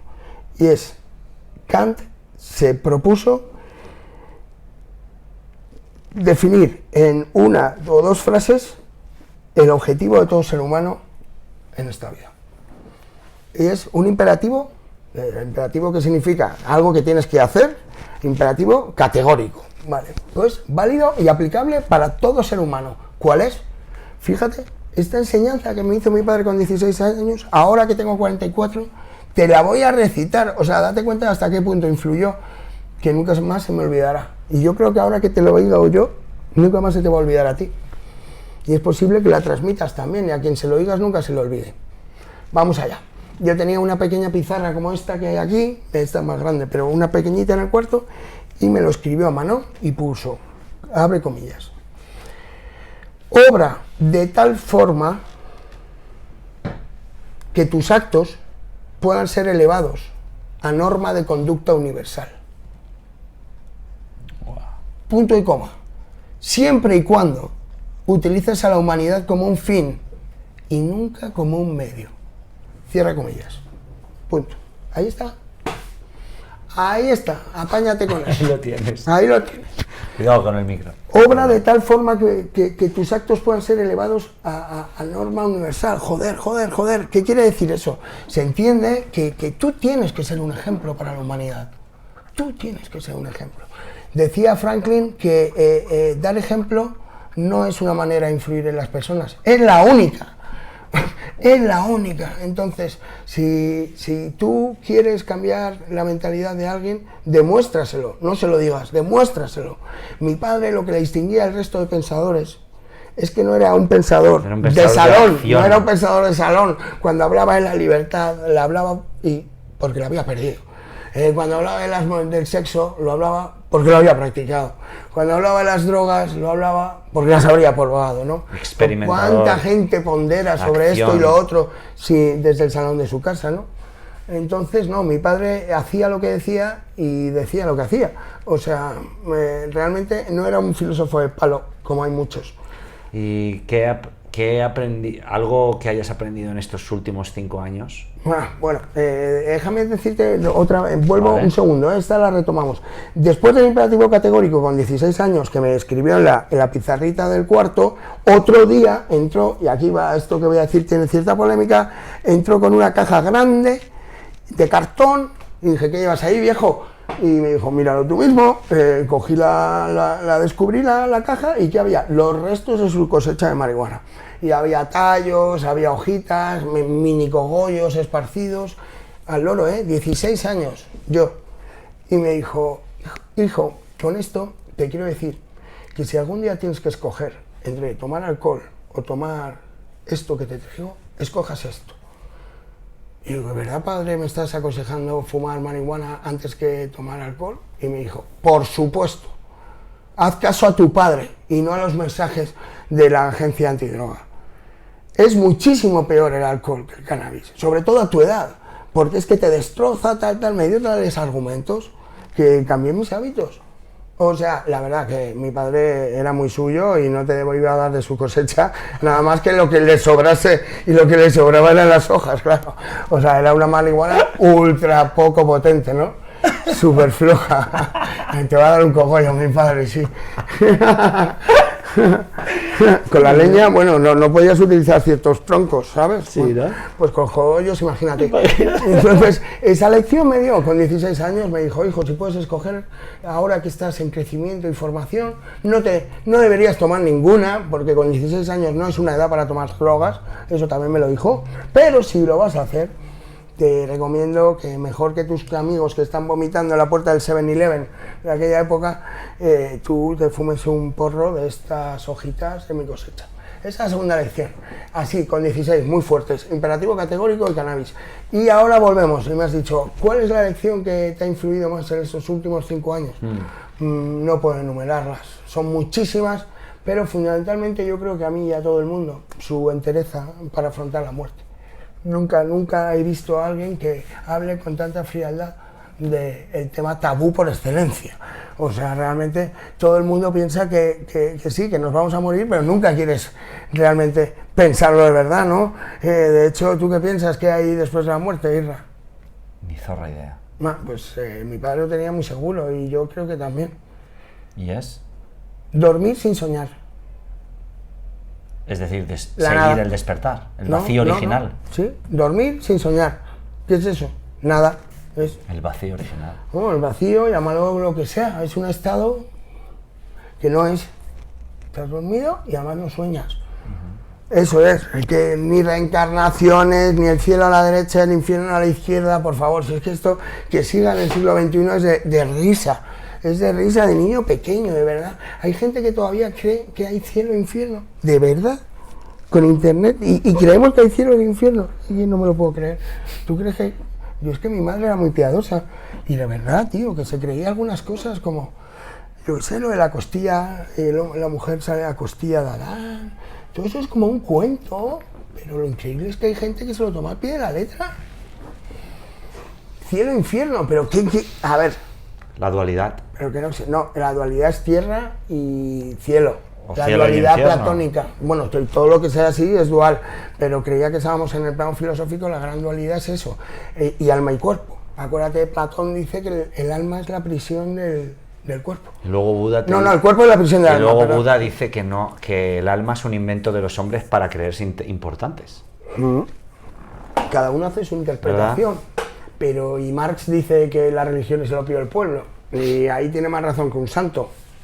Pero bueno, allá cada uno con Así sus es. privadas melancolías. Así es. Con tal de que tú tengas claro que tu libertad acaba donde empieza la mía, con que tengas eso claro, Y a veces ya no hay más normas. Esta es la única ley y que se hay. confunde continuamente. Claro, no, eso de dejar que el otro sea libre, como dice Escota, es una de las grandes asignaturas de la humanidad, ¿no? ¿Qué han supuesto para ti estos últimos años Todo. codo a codo con, Todo, a con nivel Escota? Todo, ha supuesto todo.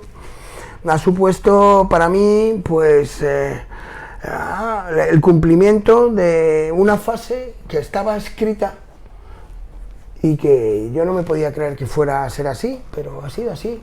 Y ha sido una transmisión en parte de su conocimiento, salvando las distancias, por supuesto.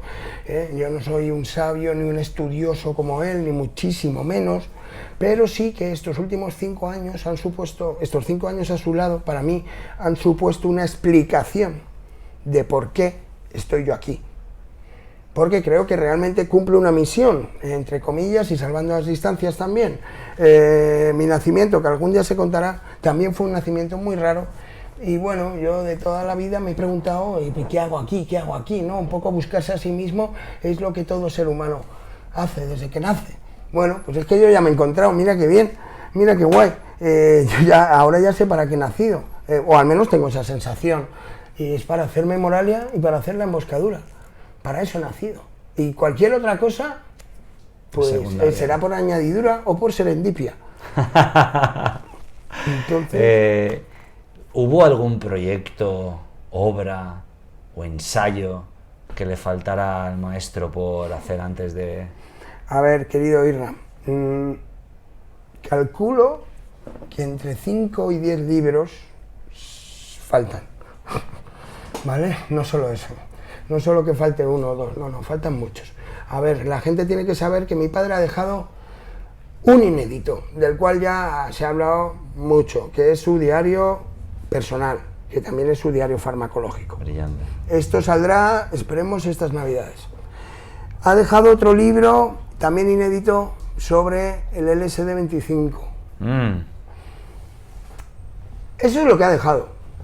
Perdón, ha dejado otra cosa más, que esto ya sí que es, realmente a mí me afecta mucho, y realmente ahí empecé a notar la explicación, mi destino, todo lo que he dicho antes, cuando un buen día mi padre, con 25 años o 30 o así, que yo escribía mucho ahí en la época de la carrera, con 23, 24 años, me presenté a varios concursos literarios, me gustaba la escritura, quería ser escritor, luego me di cuenta de que era lo más parecido a querer tocar la guitarra en el metro, ¿no? O sea, que es muy difícil ganarte la vida de escritor o de poeta, es muy jodido, y realmente dije, oye, no, Jorge, una cosa es lo que tú quieres y otra cosa es lo que debes. Entonces me busqué una carrera con más salidas, como podría ser periodismo, que tampoco es que sea una carrera con mucho futuro, pero sí que te abre muchas puertas.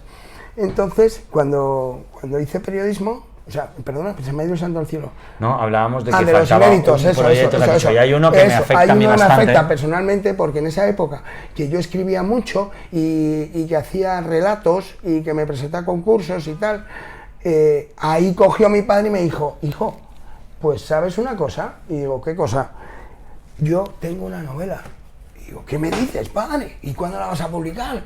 Y me dice, espera, primero te cuento la historia de la novela. No la voy a desvelar, lo siento, cómo se hizo esa novela, por qué. Lo único que puedo decir es que después de contármelo todo, me dijo, y falta el último capítulo. Y dije, ¿pero por qué? ¿Por qué no terminas? Y dice, porque lo tienes que terminar tú. Me lo soltó con 25 ¿Cuando años. él se fuera o...? Sí, no lo sé. Esa novela nunca pensó en publicarla, nunca me estuvo detrás, Jorge, hacer el último capítulo, no. Vamos, que me dejó la cama hecha para ser escritor. Exacto. Entonces, cuando yo realmente ya me vea con fuerzas y con seguridad y garantías, por ahí voy a empezar. Voy a terminar esa novela. Entonces ya he dicho que había 2 libros inéditos, ya hay un tercero con esta novela, ya son 3.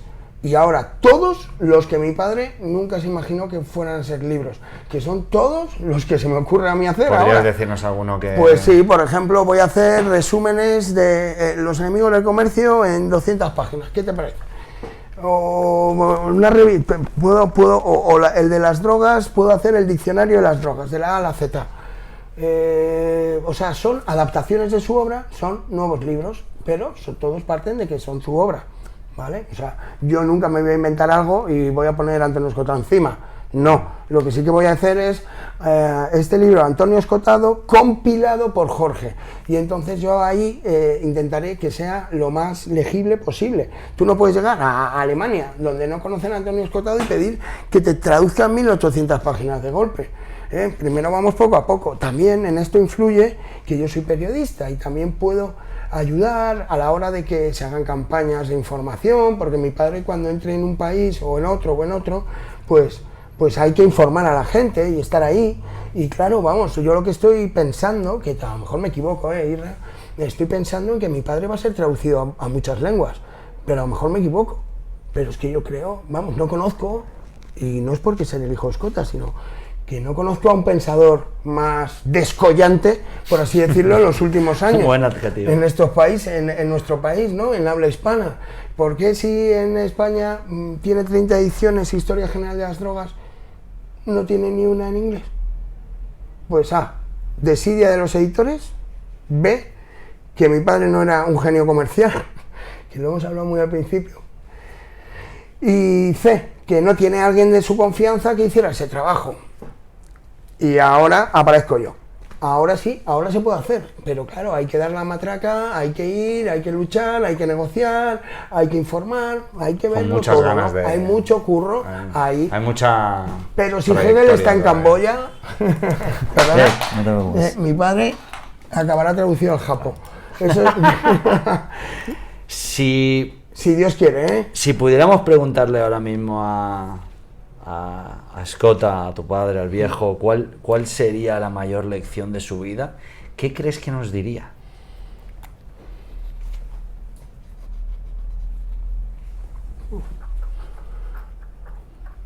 Sí, la familia.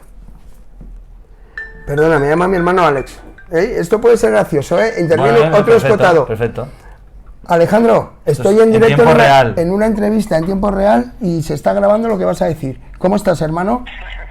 Muy bien. Vale, ¿quieres venir a la oficina o me llamas para la cena familiar que tenemos dentro de una hora? Sí, para eso. Vale, nos vemos. ¿Llegas a casa a la hora? Si estás en la oficina, voy a la oficina. Venga, vente para acá, hasta luego. Venga, hasta ahora. Mi queridísimo hermano Alex. Entonces, perdona, ¿cuál sería la familia, lección? ¿no? He tardado en pensarlo y es la familia. Porque hay un tuit, y lo dijo, aunque le cueste reconocerlo, lo siento papá, pero es verdad y lo sabes, que sus mejores obras son sus hijos. No hay libro que pueda alcanzar un ser humano. El libro no está vivo, coño. Y lo dijo, en un momento dijo que había tardado mucho en darse cuenta, pero que la familia era lo más hermoso que había hecho.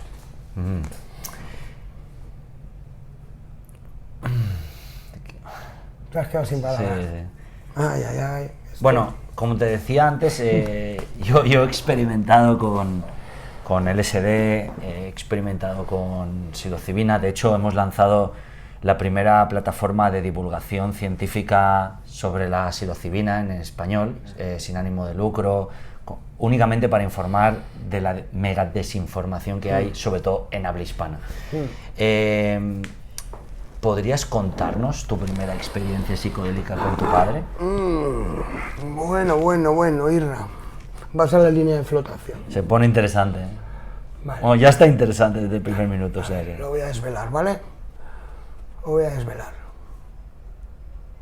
Con 16 años, mi padre tuvo problemas con Maradona y cuando fue a Argentina le pusieron una querella porque dijo en la televisión que a la edad de 16 o 18 años a todos sus hijos les había ofrecido la posibilidad de probar las drogas con él. Eso en España no es delito, pero en Argentina sí, es apología a las drogas. Un juez Apología. que puso una orden Sí, de... busca y captura, es apología a las drogas. Bueno, él fue y le quitaron esta denuncia pues porque no tenía ni pie ni cabeza. Pero era verdad, era verdad. A todos nos había dicho en algún momento, oye hijo, si quieres probar esto o lo otro, cuenta conmigo, que yo tengo conocimiento y además pues tengo la sustancia. En mi caso particular yo le dije, muchas gracias papá, pero si no te importa, me gustaría probarlas con mis amigos, que es más normal, ¿no? Si vas a probar el LSD, tómalo con tu amigo, mejor que con tu padre. Bueno, así lo veía yo. Realmente yo drogas con mi padre he tomado bastantes pocas, curioso, ¿no? Muy pocas, pero sí que hemos hablado de todas y me ha informado de todo. Me has preguntado en concreto sobre la psilocibina. Sí, o la LSD. sí. A ver, mi padre, puedo decir, y ahora se van a morir de envidia todos tus oyentes. ¿Y los tuyos cuando lo publiques? Puedo decir que yo he tenido la suerte de catar el ácido de Albert Hoffman directamente. Lisérgico. El mismo, el del maestro, ¿vale? Mi padre tenía muy buenas relaciones y gracias a eso había en casa un botecito con dietilamida del ácido lisérgico enviado por Alberto Hoffman. Entonces... Hostia, puro Don Periñón, caviar, ¿verdad? Bueno, no hay dinero del mundo para pagar eso, por supuesto que ya no existe. Hoffman se fue hace poco, vivió 103 años creo, ya le vale. Mala bestia. Albert Hoffman, el que llamaba a mi padre su hijo adoptivo. Se llevaban muy bien Albert y mi padre. Y por eso tenían esa correspondencia, y en la correspondencia a veces le incluía un poquito de LSD hecho por él, porque el LSD es la droga más fácil de transportar, ya lo sabes, ¿no? Que eso actúa por millonésimas de gramo y en un folio pues hay miles de dosis. Bueno, me has preguntado por el caso concreto de... Una primera experiencia que La primera experiencia, no, ¿cómo que me acuerdo? No me acuerdo. O sea, hay un antes y un después en mi vida, absolutamente. En mi caso concreto, hice una cosa que no se la recomiendo a nadie, a no ser que se sienta muy seguro de ello, que es probarlo solo. En mi caso, pues bueno, no sé por qué lo hice, pero lo probé solo. Me acuerdo de mi padre, se había ido a un concierto a Madrid de Joe Cocker y Waterboys. Me acuerdo perfectamente. La edad me la ahorro, ¿vale? Pero vamos, fue por ahí a los 17, 18. Pues me llama el otro hermano mayor. Oye, es que ya veis, esto es una demostración de que mi padre, cuando decía que lo que más le había costado era la familia, darse cuenta de lo importante, es por esto. Querido hermano, estoy en una entrevista en directo con el micrófono abierto, así que dímelo, rápido. Comemos, 9:30. Adiós, chao. Esto es una demostración de la efectividad también de la comunicación, ¿verdad? Bueno, pues ya estamos con toda la familia al final, no solo conmigo, ¿no? Y ahora viene un hermano este también. Es Daniel, el comandante, sí, y ahora viene el informático. Bueno, pues lo probé con 17 años, ¿vale? Se habían ido a un concierto de Joe Cocker y Waterboys. ¿Qué me pasó? Pues mira, fue el antes y el después, querido Isra. El antes y el después. Vi mi espíritu, sentí mi espíritu, no quiero parecer osado, pero la prueba del espejo, ¿tú has hecho la prueba del espejo? No. Con psilocibina. Sí, bueno, uff. Amigo, vale, pues yo la hice también y fue la leche. Vamos, yo me vino de maravilla, aprendí muchísimo. 20% de batería nos queda. Vale, me di cuenta de que ahí había mucho que aprender, era una ventana hacia adentro, no una ventana hacia afuera. Esto era impresionante. A mí luego ya lo tomé más veces con mis amigos y luego ya pude ver esa capacidad que tiene para que te rías, que te duelan los abdominales de las risas que te echas. Pero tomarlo solo es muy interesante como vía de conocimiento. Y eso sí, si tienes miedos o si no tienes amor propio, ¡bumba! Ahí te sale. ¡Bumba! El ácido no te muestra nada que no haya dentro, ¿verdad? Exacto, ninguna droga vuelve loco a quien no lo sea previamente. En una entrevista a Denis McCann, que hice en el podcast, dijo: los psicodélicos no te dan lo que quieres, te dan lo que necesitas. Exacto, yo se lo recomendaría a todo el mundo que no tenga miedos y que no se mienta a sí mismo. Al menos una experiencia con LSD, vamos, es un rito de paso total. ¿Y qué es lo que tu padre te ha transmitido sobre el uso de los psicodélicos que puedas compartir con nosotros como enriquecimiento común? Pues a ver, eso lo digo para siempre y lo voy a decir muchísimo. Las drogas son una bella arte, el uso de las drogas. Hay que entender que el uso de drogas se puede hacer con elegancia, con respeto, con cuidado, con aprovechamiento. O se puede hacer sin respeto, sin cuidado, sin aprovechamiento. Entonces tenemos unos efectos diametralmente opuestos. Mi padre lo que me enseñó es que en el caso de que a alguien le interesen las drogas, se pueden tomar y no acabar tirado en una cuneta. Entonces, las drogas, lo que yo quiero compartir con la gente es que tengo un proyecto, ¿vale?, que también lo adelanto aquí, que es ese libro que tienes ahí, que se llama Aprendiendo las drogas. Ese libro, donde debería haber salido, es de la primera School of Drugs que tengo en mente hacer, la primera escuela de drogas. Entonces, esto, Irra, se basa en que la información suelen transmitirla los expertos en cada campo, ¿verdad? ¿Verdad? Que si tú vas a hacer un motor de un coche, quien te enseña cómo se hace ese motor es un experto en motores. Pues mira qué paradójico que con las drogas no. Quien te dice cómo son gente que no las conoce, gente que no las ha probado. Anda, es igual que si te diera clases de pintura a un ciego. O no sé, un tío que no sabe leer te diera clases de gramática. Entonces, ¿por qué? ¿Por qué no dan clases de drogas gente que sabe de drogas? ¿Por qué no ponemos a expertos en cada campo a que sean los que resuelvan las dudas? De ahí ese proyecto, que no sé si es un poco utópico o un poco ilusorio, pero me gustaría probar hacer un lugar, un recinto, que sea homenaje, por supuesto, bajo la dirección póstuma de Antonio Escotado, la primera escuela de drogas. A ver, ¿qué pasa? ¿Que no hay un policía que quiera probar el LSD? ¿Que no hay un juez que quiera probar heroína? ¿Que no hay una ama de casa que quiera probar el éxtasis? Sí, claro que las hay. Pues curiosidad, el ser humano es uno de los seres vivos más curiosos que existe, eso nos consta. Pero ¿qué pasa? ¿Por qué no lo hacen?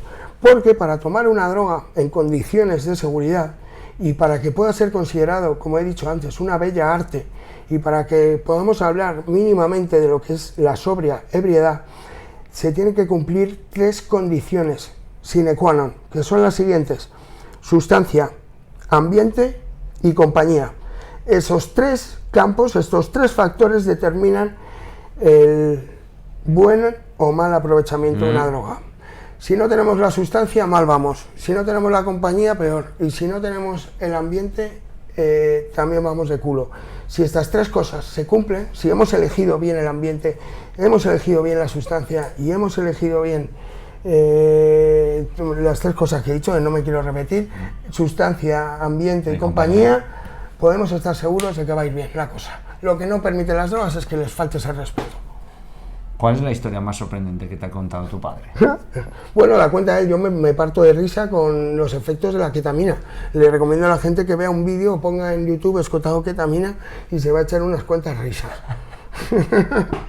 Bueno, una cosa que decía mi padre, lo hice en Historia General de las Drogas, es que me he pasado tantas horas enfrente del váter, vomitando delante del váter, que espero haberle ahorrado unas cuantas a los demás. Porque él practicó el bioensayo y entonces pues ahí vio que drogas podían interesar más, cuáles menos. ¿Alguna aventura que hayas vivido con tu padre que recuerdes o te parezca memorable, digna de mencionar? Miles, pero sobre todo, pues últimamente, pues cuando estábamos de viaje, hacíamos el Escota Tour, lo llamaba yo, y nos íbamos de conferencias. Yo calculo que habremos dado 30 conferencias en 2 años, fácil. Entonces, claro, mi padre, como yo le acompañaba, pues se atrevía con las conferencias. Y me acuerdo, el pobrecito, mira, lo llamo, el pobrecito, le daba apuro que yo siempre escuchara la misma conferencia. Entonces decía, joder Jorge, es que yo las cambio solo por ti, para no darte la matraca. Tío, qué bueno, tío, qué bueno. Claro, toda la gente no me ha oído la conferencia, pero tú sí. Entonces no había dos iguales. Entonces, pues hay partes que me sé de memoria, pero vamos, que no tiene mérito, que es simplemente por transferencia, por estar cerca. Se me ha pegado mucho conocimiento suyo. ¿Cómo era una rutina en el día de Antonio Escotado? Se levanta en bien entrada la mañana, 1 de la tarde o 2, se hace un café bien fuerte, no fuma hasta que se hace el café. ¿Se levanta a 1 de la mañana o 2? 1 de la tarde. Ah, vale. De la tarde. Mi padre era nictálope. Okay. Él vivía, entonces se levanta 1 o 2. Vivía por la noche. Okay. A la 1 o 2 se hace un gran café, se lo toma, se fuma el primer cigarrillo, luego va, como él decía, al trono, después ya empieza el estudio. Bueno, el estudio, llamemos que se sienta en su despacho. Se lee el periódico con detenimiento, puede tardar media hora en leerse el periódico, y ya termina el periódico, enciende el PC y o bien lee su bandeja de entrada de Hotmail o se echa una partida de ajedrez. Después de esto ya son las 6 de la tarde, 7, y ya empieza la creación literaria. A las 7 de la tarde hasta las 7 de la mañana. A las 7 de la mañana se echa una partida de ajedrez y se toma una benzodiazepina, Orfidal o Noctamid, y se duerme, y al día siguiente vuelve a pasar exactamente lo mismo. Se levanta a las 12 o a la 1, se hace un gran café, tal, Pascual. Todos los días estudiaba una media de 10 horas, 12 horas. Pero yo ya le dije, entre medio en broma, medio en serio, oye papá, pero si es que no sabes hacer otra cosa. O sea, que es que realmente, si te costase esfuerzo, vale, te aplaudiría. Pero es que no sabes hacer otra cosa. Se lo decía medio en broma, medio en serio, ¿no? ¿Y qué te decías? Nos partíamos de risa, tanto él como yo. Porque nos tenías que ver discutir, éramos muy cachondos. Nos tirábamos los trastos a la cabeza todo el rato. Era una relación muy de amigos, más que de padre e hijo. Sí. ¿Qué hábitos o comportamiento, qué hábitos o costumbres, mejor dicho, identificaste en él que te llamaran la atención? Todas. Prácticamente yo creo que es el antipadre, por así decirlo. Que mira, fue un día a recoger a mi hermana pequeña del colegio. Y le dijeron, ha venido tu abuelo a recogerte. Y es que, porque como no había ido nunca, o sea, que él no hacía las cosas que hacía el típico padre. No te llevaba a Portaventura, no te llamaba por tu cumple, no tal, o sea, que ¿Qué cosas? Eso te sorprende. Lo primero que te sorprende es que tu padre sea tan diferente. Pero luego, la frase que decíamos los hijos, y muchas veces, y lo entenderás, papá, yo quiero ser normal. Quiero ser normal. ¿Qué es ser normal? Hijo, cuando seas mayor entenderás la burrada que acabas de decir. O sea, lo que no queremos es ser normales. El normal es, ¡buah!, es que todos iguales. Entonces, uno, también otra cosa que te sorprende es ver que se están fumando canutos tranquilamente. Y yo me acuerdo que cuando venían mis amigos yo decía, por favor, vaciar todos los ceniceros. O sea, yo me sentía mal porque, joder, en esta casa se tomaban drogas. Y yo con 17 años pues, me sorprendía mucho. Y pues eso, sus hábitos, su manera de educar. Por ejemplo, él era muy exigente en cuanto a la literatura se refiere. Y luego también era exigente dependiendo de con cada quien, ¿vale? Pues a unos les exigía una cosa y a otros otras, ¿vale? Y entonces, pues bueno, yo creo que conmigo era especialmente severo, pero también era porque yo me lo buscaba y también porque yo se lo pedía. Entonces a mí me aplicaba una serie de correctivos. ¿Qué correctivos recuerdas? Pues bueno, te puedo prometer que una vez me dejó sin comer por no haberme leído la vida de Tiberio Cayo Graco, de Plutarco en español antiguo, te lo prometo. Teníamos una nevera que tenía una llave, en las casas era alquilada, pero esta nevera estaba en la casa y tenía llave la nevera. Pues muy bien, se cogió la llave y me dijo, no comerás hasta que leas la vida de Tiberio Cayo Graco. Y yo dije, pero esto es una broma, ¿verdad, papá? ¿Cuántos años tenías? 16. Me fui corriendo a Madrid, a casa de mi madre. Mamá, mira lo que me ha dicho papá.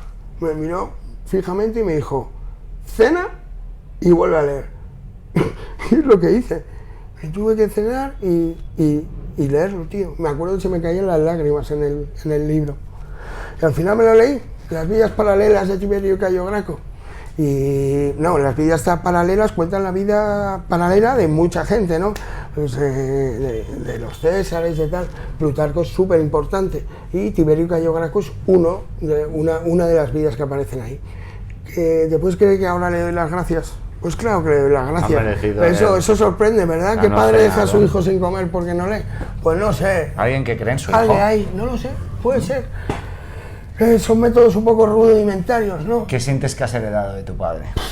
Como lo más prominente. Me gustaría haber heredado de él, ¿vale? No lo sé. A ver, si es verdad el adagio, las virtudes propias deben ser pronunciadas por labios ajenos. Entonces yo no puedo decir ahora lo bueno que heredar. Eso, lo que me gustaría heredar de él es su capacidad de estudio y su manejo de las sustancias sagradas o divinas. Enteógenos. Sí, nunca dejarte llevar por el egoísmo o la ansiedad o la pereza o la gula. Mi padre había una serie de pecados capitales que no consentía. Y pues esto, la pereza, la gula, la avidez, eso para él era especialmente prohibido estaba. ¿Qué habilidad destacarías en tu padre por encima del resto? La memoria, el ejercicio de la memoria. Tiene una memoria prodigiosa, totalmente.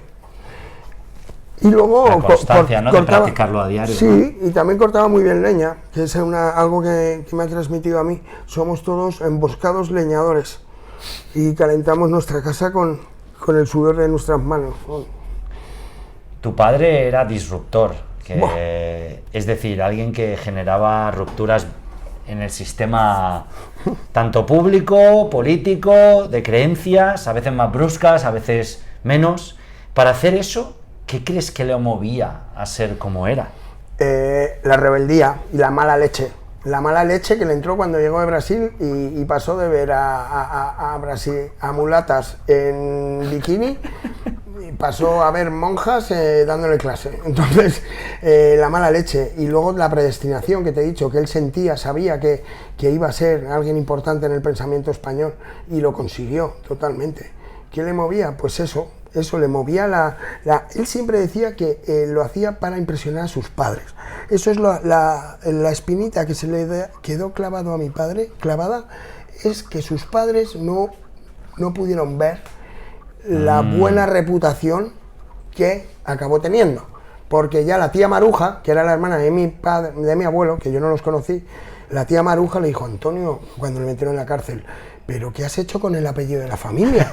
¿Pero qué coño has hecho? Y entonces mi padre le dijo: tranquila, Maruja, que saldré y volveré a sacarle lustre al apellido Escotado, no volverá a estar mancillado. Y así fue el caso de reinserción que hemos hablado antes, que salió con 3 tomos de la cárcel.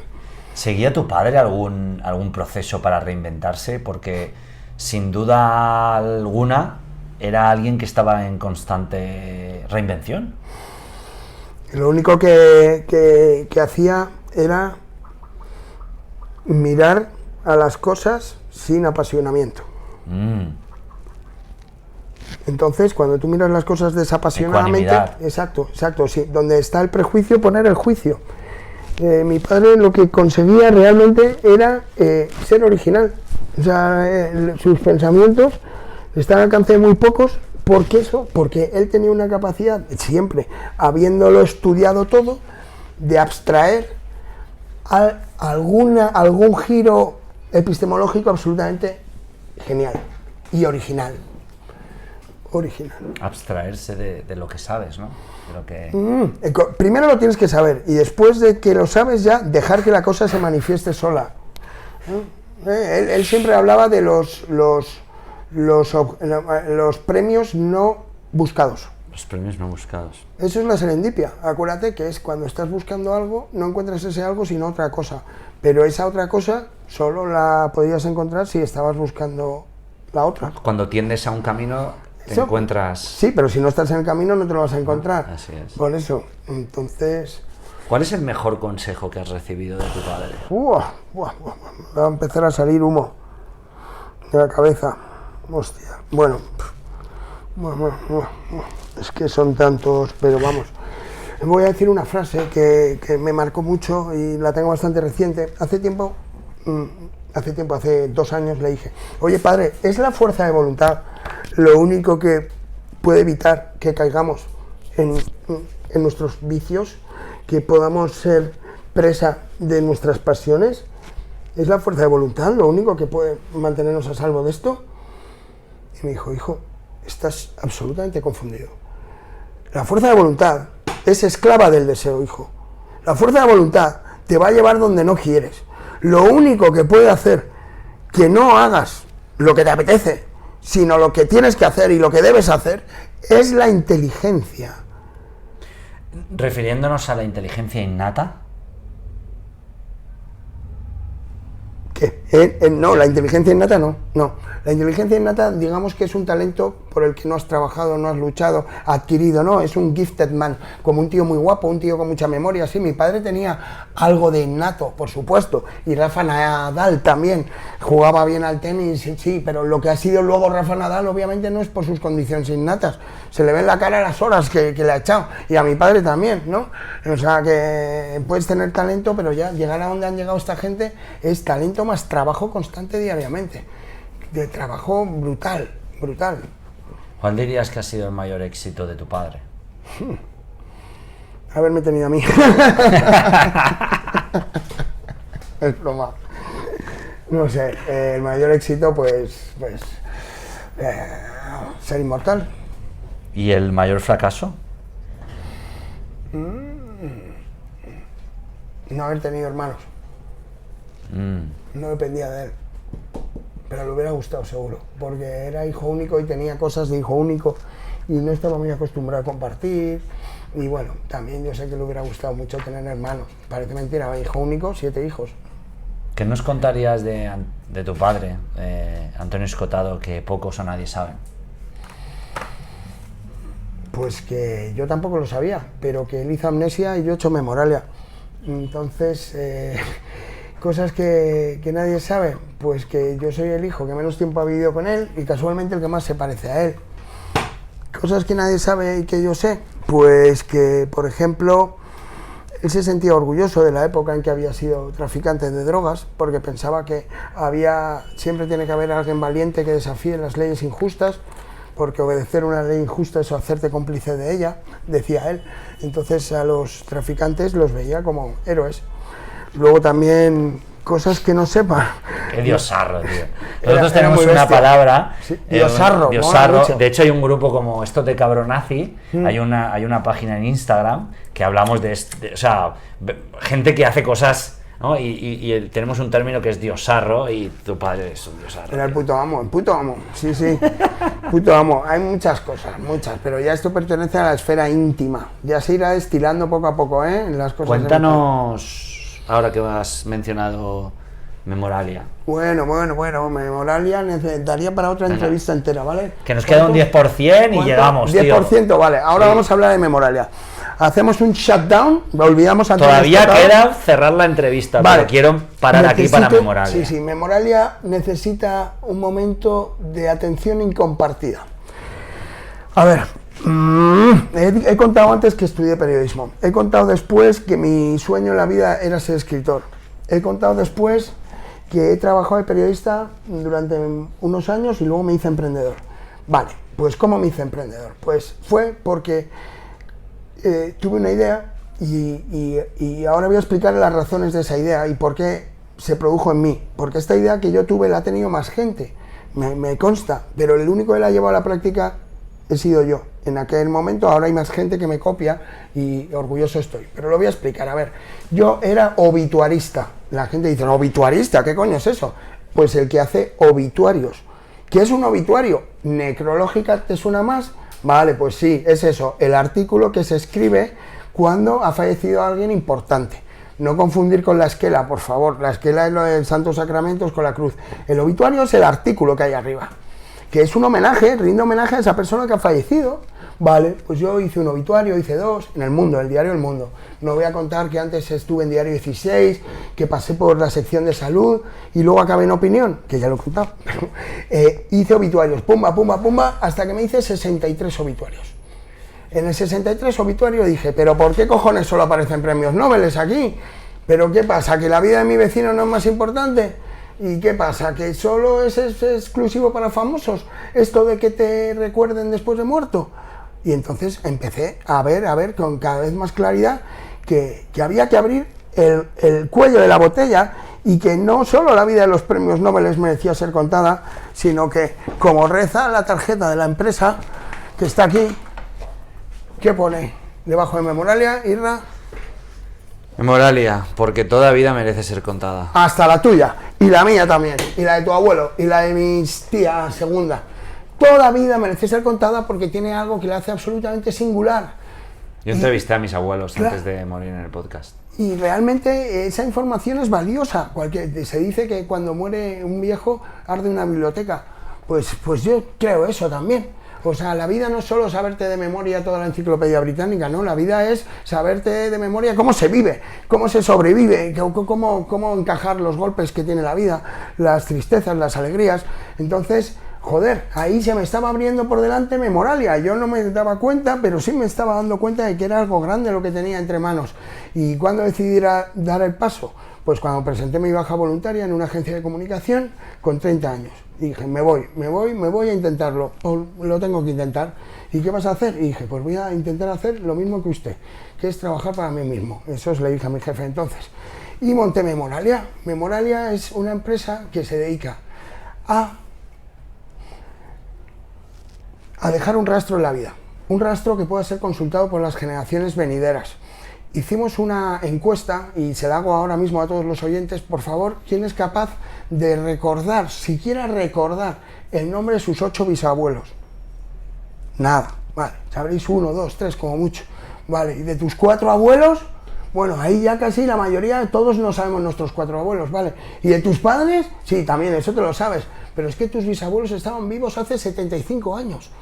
Y ahora ya ni tú sabes ni su nombre. O sea, realmente es muy fuerte cómo estamos todo el día hablando de memoria USB, memoria flash, pues la memoria, si no te sabes ni tu nombre de tu bisabuelo, ¿de qué memoria me estás hablando? Entonces, la idea que tuve es, la visión, por así decirlo, es una biblioteca de vidas que haría palidecer a la Biblioteca de Alejandría. Serían tomos agrupados por regiones, por ciudades, porque la historia de Madrid es la historia de sus madrileños, la historia de los de Levante es la historia de sus levantinos, y entonces de toda esa información, de todo ese caudal, se podrían extraer unas conclusiones muy valiosas que también harían palidecer a Facebook o a Twitter ahora mismo. Lo que pasa es que Memoralia guarda estricta confidencialidad de todo lo que nos cuentan. Pero vamos, Memoralia está más viva que nunca y ya advierto a todos que Memoralia, si Dios quiere, acabará en la ONU un día. Y ahora estáis en expansión. Sí, estamos en expansión porque el COVID nos ha hecho reflexionar y la sociedad se ha dado cuenta de cuán efímera es la vida y cuán rápido se nos puede ir nuestro ser querido, ¿no? La gente que esté interesada en el proyecto puede entrar en... Claro, memoralia.es o buscarme a mí por algún lado. Y en LinkedIn... Sí. Bueno, luego diremos dónde encontrarte. Es mejor buscarme a mí, ¿vale? Okay. Porque Memoralia va cambiando de sitios. Pero pueden acceder a información en la web, memoralia.com. Sí, memoralia.es, memoralia.es o Jorge Escotado. Entonces, ahora es que la empresa fue comprada por un fondo de inversión. Lo leí en una entrevista. Ahora nos hemos separado. También pondré esa entrevista en las notas. Claro, por eso digo que quien busque Memoralia me busque a mí, porque la llevaré siempre en mi chepa. Es la niña de mis ojos. Y digo una cosa, le dije a mi padre, antes de crear la empresa, de decidir una baja voluntaria en un buen puesto de trabajo que tenía. Imaginaos eso para un padre, ¿no? Decir a tu hijo, sí, deja tu contrato indefinido y prueba suerte en esta quimera que se te ha ocurrido. Pues se lo dije, se lo conté y me dijo, sí, hijo, sí, adelante. ¿Por qué? Y me dijo, porque tu cliente es toda la humanidad. Si tuvieras que enviar un mensaje final a todas las personas escuchando este podcast y viendo este vídeo, que como sabéis, cuando son ocasiones así de especiales grabamos podcast y vídeo, ¿cuál sería tu mensaje? Que busquen al Dios que llevan dentro.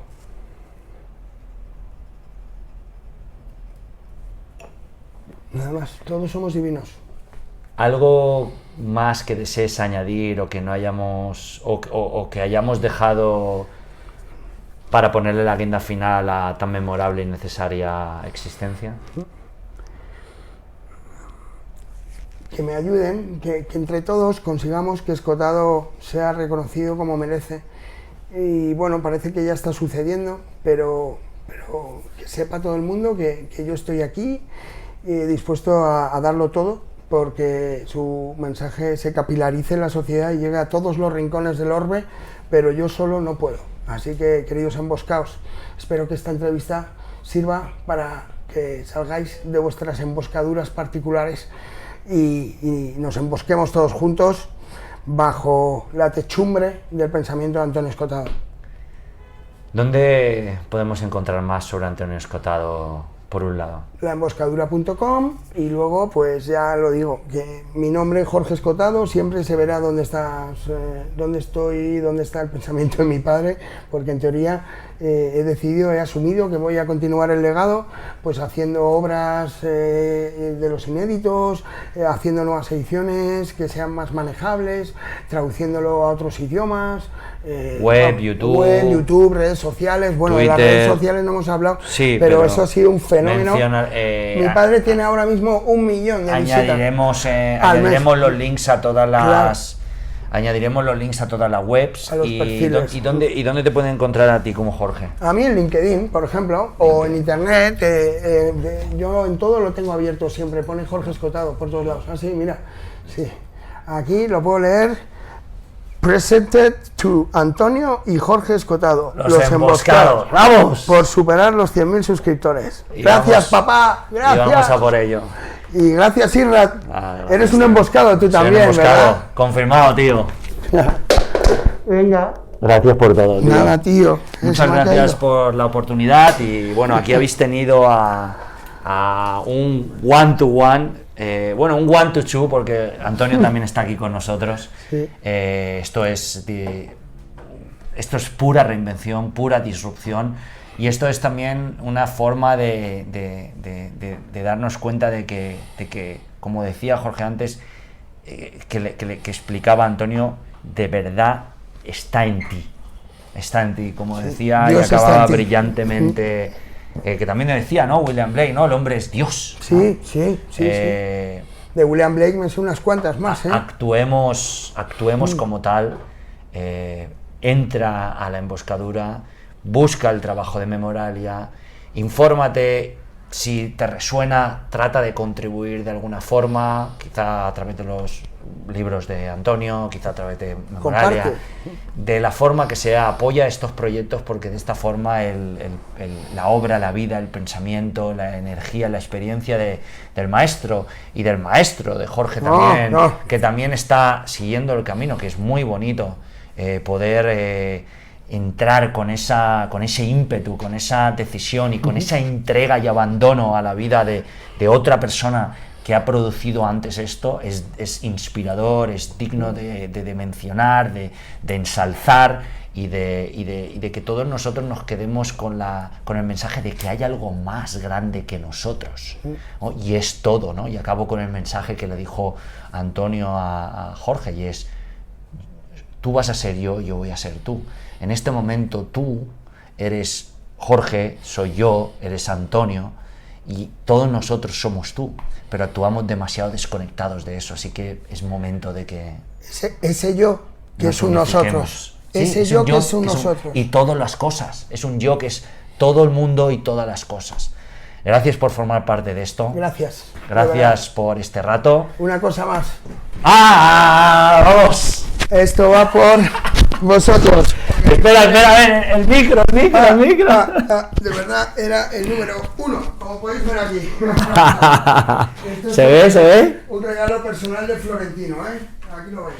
Pues con esto acabamos. Entra en el canal de YouTube, compártelo, deja reseñas, compártelo con alguien que le pueda servir, porque para eso estamos aquí, libre de anuncios y sobre todo para aportar. Venga. En un sábado por la tarde, en Gran Vía, aquí currando.